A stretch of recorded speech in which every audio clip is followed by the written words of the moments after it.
Hey, this is Abdi Salam Tor, and this is question 5 on homework 1.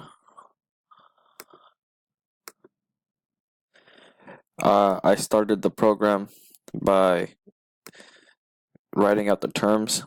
So, P equals 10,000,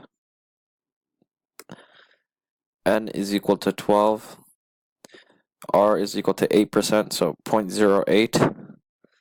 And for T, the number of years, this is the difficult one. I did an input, how many years has it been, and I turned that into an int. The input, how many years has it been, makes it so that Python asks the user how many years has it been, and then they can type in a number.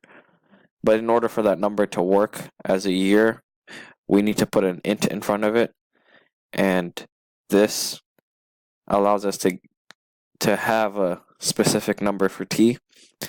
And I went ahead with a print p times 1 plus r divided by n to the power of n times t. And when I run this, it says how many years has it been, and I'll type in a number like 8, and I'll get a solid looking number. This is question 5, and I'm